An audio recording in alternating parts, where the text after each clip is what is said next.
Hello guys, मेरा नाम है मोहम्मद फ़रहान। मैं हूँ final year MBBS student Dhaka Bangladesh में।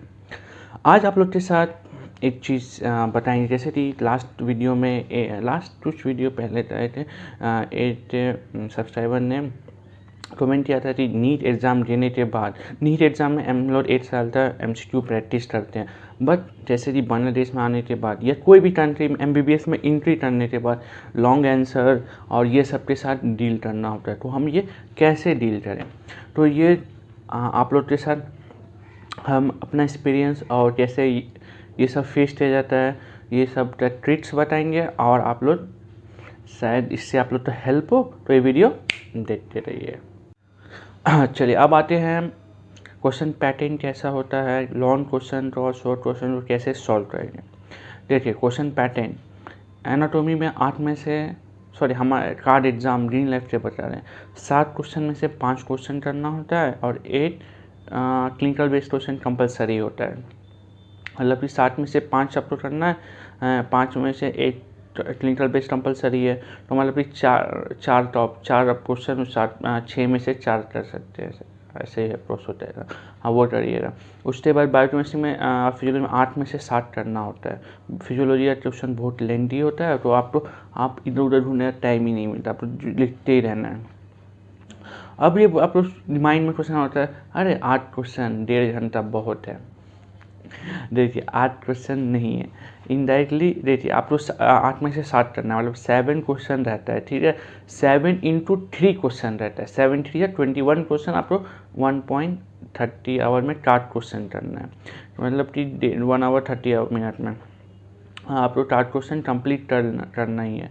21 क्वेश्चन कैसे समझिए, what is your name, what is your father name, where are you from, ऐसे क्वेश्चन रहता है। समझिए कि आपका रहा, हम 4 या 8 क्वेश्चन बताते हैं। Define pharmacology, what are the type of pharmacology, and उसके बाद डिफाइन फार्माकोडायनेमिक। तो समझ में आया? ये 3 क्वेश्चन हो गया छोटा छोटा, लेकिन ऐसे रहता है, define pharmacology, type of pharmacology और मैकेनिज्म ऑफ डायबिटीज मेलिटस। ये ऐसे टाइप करके ही क्वेश्चन बनाते हैं, मतलब 8 लेंदी और 2 छोटा। तो आप टाइम लिमिट में आपका हो जाता है ऑलमोस्ट, तो उसी हिसाब का क्वेश्चन रहता है। तो ये आपका हो गया 21 क्वेश्चन इनडायरेक्टली रहते हैं मतलब कार्ड एग्जाम में, हमारे ग्रीन लाइफ में। प्रोफ का बताते हैं। प्रोफ में टोटल ए ग्रुप और बी ग्रुप होता है, पेपर 1 में, पेपर 2 में ऐसे होते हैं, पेपर सब में। फिर एनाटॉमी में 8 में से 6 करना होता है, 6 या 5 करना होता है, एग्जैक्ट हमको अभी याद नहीं है। तो उसमें से आपको 6 करना होता है इसमें, लेकिन क्लिनिकल बेस इंपॉर्टेंट नहीं, कंपलसरी। कार्ड में हमारे यहाँ कंपलसरी किया हुआ है, क्योंकि प्रोफ में आपको क्लिनिकल बेस क्वेश्चन टच करने से आपको ज़्यादा नंबर मिलता है प्रोफ में, इसीलिए हमारे यहाँ कंपलसरी पहले से प्रैक्टिस करने के लिए। तो आप ये कंप्लीट कर लेंगे तो 5 कर लें, वही 5 3 या 15 क्वेश्चन, या 5 2 या एनाटॉमी में 2 लेज रहता है, ज़्यादा नहीं, लेंडी उसका रहता है। 5 2 या 10 क्वेश्चन, 20 क्वेश्चन हो जाता है। फिजियोलॉजी में 21 42 क्वेश्चन होते हैं, आपको मिलता है 3 आवर्स। 3 आवर्स में से हाफ एन आवर तो चला जाता है आपका ऑब्जेक्टिव में, 2 आवर 30 मिनट में आपको 42 क्वेश्चंस करने होते हैं। वही देखिए फिजियोलॉजी बायोकेमिस्ट्री में कॉमन क्वेश्चंस आते हैं, लास्ट 10 ईयर तक मई एंड नवंबर करते जाइएगा ना, रेगुलर प्रोफ और सप्ली प्रोफ था, उसी में से आता है, बाहर से क्वेश्चन नहीं आता लेकिन में भी ज़्यादा। और अनकॉमन क्वेश्चन आया तो क्या करें, देखिए अनकॉमन क्वेश्चन आया ना, जो टॉपिक आप पढ़े हैं उस टॉपिक, मेडिकल में कोई टॉपिक आप छोड़ नहीं सकते, सब टॉपिक इंपॉर्टेंट है। अब समझिए कि आपने एक टॉपिक पढ़ा है, उस टॉपिक से अनकॉमन कभी नहीं आया है क्वेश्चन, कभी नहीं आया, बट आपके प्रोफ में एक क्वेश्चन आ चुका है। ऐसा एक क्वेश्चन हमेशा रहता है, ठीक है। यही क्वेश्चन रैंकर डिटरमाइन करता है, रैंक जिसको देना होता है रिटेन में और वाइवा मिलाते हैं, वैसे ऑनर्स नंबर होता है, लेकिन आपका रिटेन में यही एक नंबर, ये अनकॉमन क्वेश्चन ही आपको हमेशा एक प्रोफ यही आपको रैंक टच करता है। वैसे समझिए कि 2 अनकॉमन क्वेश्चन आ गया, अब आपके पास तो 8 ऑप्शन है, 2 आ गया, अब आप क्या करें। तो आप जो टॉपिक पढ़े हैं उस टॉपिक से अनकॉमन आया हो, तो बाहर से तो नहीं देते हैं। सो जो इम्पोर्टेंट क्वेश्चन पढ़े थे उसको लिख दीजिए उसमें, क्योंकि आप खाली नहीं छोड़ना है। अब खाली नहीं छोड़ने का मतलब ये नहीं हो जाए कि आप ये टॉपिक पढ़े हैं, आप दूसरे जो चैप्टर का भर दीजिएगा, नहीं, आप इसी चैप्टर के दूसरे टॉपिक से आप भर सकते हैं, दूसरे चैप्टर के टॉपिक से भरे तो टीचर तो फिर लग जाती है आपने वो चैप्टर ही नहीं पढ़ा है। तो इसीलिए आपको लिखना भी है ना तो उसी चैप्टर से लिखिए। फिर अब नेक्स्ट क्वेश्चन आता है कि क्या बोलते हैं, इंडिविजुअल पास होना होता है या अलग अलग पास हो सकते हैं। इंडिविजुअल पास होना है, रिटन में 60%, वाइवा में 60% और प्रैक्टिकल में 60%। इफ़ आपको रिटन में 65 है, वाइवा में 55 है और प्रैक्टिकल में 60, आप फेल हैं। ठीक है, तो इसीलिए आप तो इंडिविजुअली 60 लाना बहुत ज़रूरी है। और उसके बाद नेक्स्ट क्वेश्चन आता है कैसे हम क्वेश्चन पढ़ें। देखिए, क्वेश्चन लेंदी होता है, शॉर्ट होता है, उसका एक ट्रिक है आपको सॉल्व करने का। जैसे आपका गाइड बुक पढ़ते हैं ना, उसमें 5-6 टाइप एक ही आंसर होता है, क्वेश्चन 5-6 टाइप से पूछता है। तो आप लोग वो 5-6 टाइप का क्वेश्चन याद करते जाना। क्वेश्चन तो भी याद देखना, वो इसका आंसर ये होता है, इसका आंसर ये होता है, इसका आंसर यही होता है। समझ में आया? देखिए, आपका घर है यहाँ क्या बोलते हैं, पटना आप दिल्ली से भी आ सकते हैं, वेस्ट बंगाल से भी आ सकते हैं, चेन्नई से भी आ सकते हैं, आपका डेस्टिनेशन पटना ही है। तो आंसर एक ही है, लेकिन क्वेश्चन 4 टाइप से पूछा जा सकता है। तो ये हुआ। आप इसको नंबर के हिसाब से लिखिए। ठीक है, आपकी लॉन्ट आप बहुत सारे होते हैं, हम MCQ कर रहे हैं तो आप लॉन्ग आंसर कैसे याद करें। देखिए, आपका अपना बहुत मेरे अपना बताते हैं। देखिए, हम तब तक लिखते नहीं याद करते हैं ना, मुझे याद नहीं होता है, हम उसको अच्छे से लिख देते हैं पहली बार, मतलब पढ़े लिखे, उसके बाद उसका फॉर्मूला बना के याद करते हैं, डिवाइड करते हैं। एक लाइन तो 4 लाइन है ना, उसको 4 पॉइंट्स बना देते हैं। तो ये करते हैं, आप याद कर सकते हैं, वो आपके ऊपर है जैसे। लेकिन कोई टफ नहीं है, मेडिकल ईजी है। ठीक है, आप हार्ड वर्क करिएगा ना, आप एक अच्छे डॉक्टर, फ्यूचर डॉक्टर बन रहे हैं, तो आपको थोड़ा सा हार्ड वर्क करना पड़ेगा। तो यहाँ लाइफ हेक्टिक है, बहुत सारा हेक्टिक है, प्रेशर है।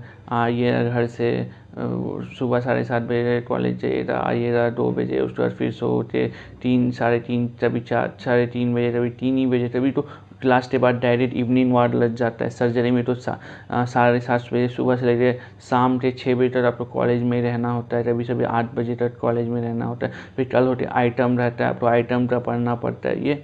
ये फर्स्ट ईयर तो ईजी क्लिनिकल नहीं होता है, लेकिन थर्ड ईयर से आपको क्लिनिकल प्लेसमेंट ये सब वो सब करके बहुत हेक्टिक से इसलिए। हाँ, ऐसा नहीं है कि किसी ने सब फेस किए हैं, सब पास भी किए हैं, तो हम क्यों नहीं करेंगे।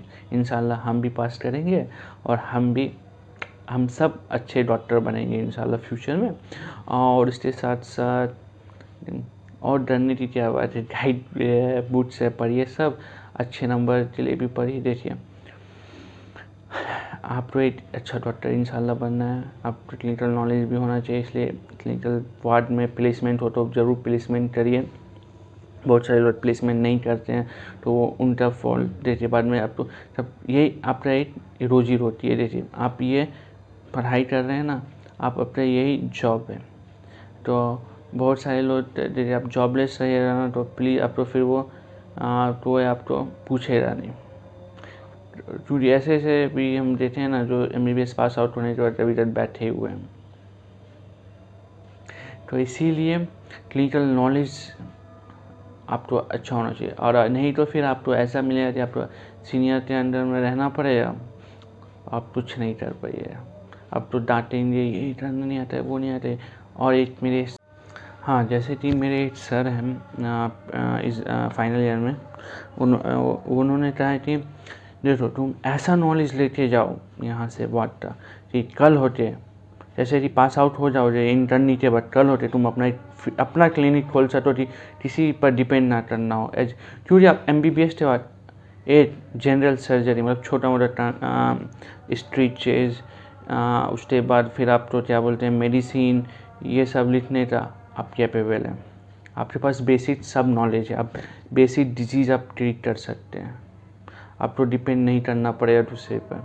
तो ऐसा आप हो जाए यहाँ से अच्छा नॉलेज ही नहीं लेके जाओगे कॉलेज से, आपके पास कुछ नहीं रहे, तो आपको तो दूसरे पर डिपेंड करना ही पड़ेगा। आपको 2 साल 3 साल उससे बात सुनना पड़ेगा, पेशेंट के सामने आपको इंसल्ट होना पड़ेगा, बोला ये नहीं आता है तुमको, वो नहीं आता है। तो ऐसा क्यों? अभी देखो आप डांट सुनते हो सीनियर से भी, तो आप क्योंकि आप एक स्टूडेंट हो, स्टूडेंट के हिसाब से डांट सुनना है तो ही बड़े, तब आप एक ग्रेजुएट हो जाते हैं तो आपको ये डांट भी सुनना है ना पेशेंट के सामने अच्छा नहीं लगता है, तो आपको बुरा लगेगा। तो उन्होंने कहा कि ऐसा नॉलेज ले जाओ, ऐसा नॉलेज ले जाओ कि आपके सामने वाले जो है ना एज MBBS आप इतना अच्छा क्लिनिकल नॉलेज आप पे रहेगा, आप अपना कल होते क्योंकि वो बांग्लादेश से MBBS FCPS पास आउट यहाँ FCPS सबसे बड़ा एक डिग्री होता है, इससे आगे यहाँ कुछ नहीं बोला FCPS से पास आउट करना बहुत टफ है। उन्होंने कहा कि जिस दिन हमने MBBS पास किया उससे कल होते हम अपना क्लिनिक खोले थे। और पेशेंट से बात करना ट्रिक होता है, वो आपका एक इन्फ्लुएंस है। जैसे आप दुकानदार, ये आप तो बोलता है मैम ये तो सब अभी का ये लेटेस्ट है, वो रहता है 5 साल पुराना, या जो स्टॉक में रखा रहता है आपके पास लाते रख देता है, मैम ये तो लिपस्टिक या ये चीज़ अभी तक ये न्यू ब्रांडेड आया हुआ है। वैसे ही डॉक्टर एक कला, आप पेशेंट को कैसे मोटिवेट कर सकते हैं, बिना दवाई का आप उसको ठीक कर सकते हैं। पता है आपके पास, आप पेशेंट आपसे मेंटली 50% ठीक हो जाता है जब आप उसको वो आप मोटिवेट करते ठीक कर कला आपके पास रहा तो जादू। 50 टेस्ट लिखने की ज़रूरत नहीं होता है, वही जादू आपको डेवलप करना है, वही हमारे सर बोले।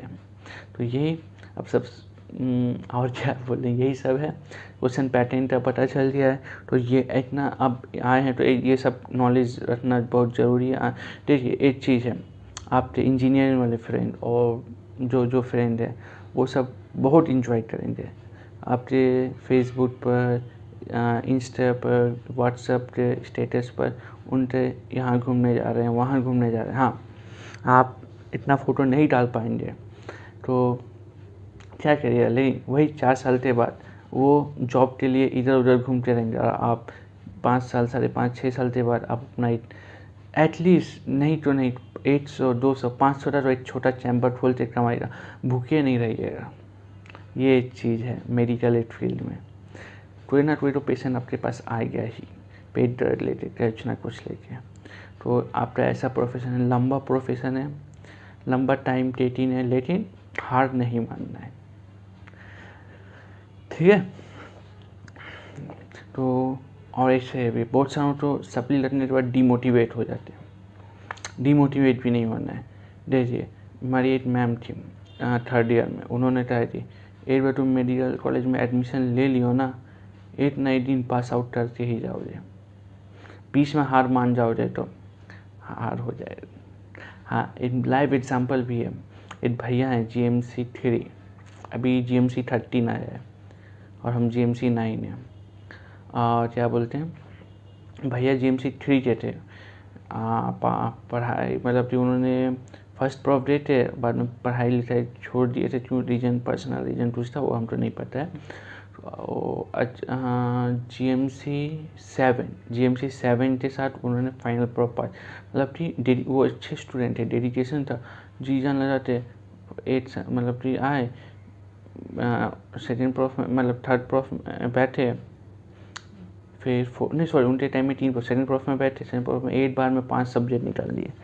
हम लोग अभी तो डिवाइड हो गया है ना, 8 बार में, और फाइनल प्रॉफ दिए 8 बार में फाइनल प्रॉफ निकाल लिया। अब समझ रहे हैं, उनका डेडिकेशन था। GMC 3 कब एडमिशन, बहुत 10 साल से ऊपर हुए, 10-11 साल हो गया है, तो इतना डेडिकेशन उन्होंने अपने लाइफ के। अब पहले तो उनका नाम XYZ था, अब डॉक्टर XYZ हो गया है, नाम अब तो नहीं बता रहे हैं, बट उनका डेडिकेशन जो जिन लाइफ में आएंगे ना उनको पता होगा, वो देख भैया से आप जान सकते हैं, भैया से भी हम आइए और हम मिलवा देंगे आपको, ठीक है। तो ये है, तो आपके पास डेडिकेशन होना चाहिए, ठीक है।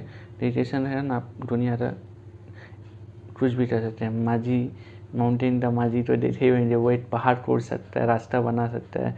तो हम एक बुक रट्टा मार क्यों नहीं सकते, रट्टा मार नहीं समझ में आया भाई, रट्टा मार ले जा, पास करते अच्छा डॉक्टर बनना है, रट्टा मारते हुए, रट्टा मारना भी सही नहीं है, ठीक है।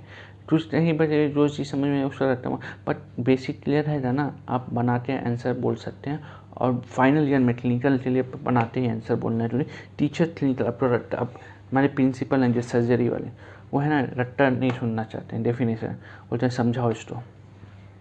तो यही है क्वेश्चन पैटर्न ये, तो टेंशन नहीं लीजिए। वीडियो तो अच्छा लगा तो लाइक कर दीजिए, सब्सक्राइब कर दीजिए, ज़्यादा ज़्यादा शेयर कर दीजिए और ज़्यादा ज़्यादा सब्सक्राइब करते रहिए। तो लाल बटन तो टिपते रहिए, छोड़िएगा मत, ठीक है। और ऐसे कंटेंट्स लाते रहेंगे। और कुछ पूछना हो तो कमेंट बॉक्स में या मेरे व्हाट्सएप नंबर पर पूछ सकते हैं। जहाँ तक हम हेल्प कर सकते हैं इंशाल्लाह ज़रूर रहेंगे। Tata bye bye.